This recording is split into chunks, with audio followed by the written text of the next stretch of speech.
大家好，我是猫丽。好多人嫌弃面包机，说面包机做出的面包难吃、不拉丝、没有灵魂。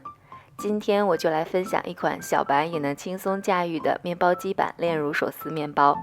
面包层层拉丝，而且不需要揉出手套膜，一层一层撕着吃的面包真的超美味。这款面包绝对会刷新你对面包机的认识。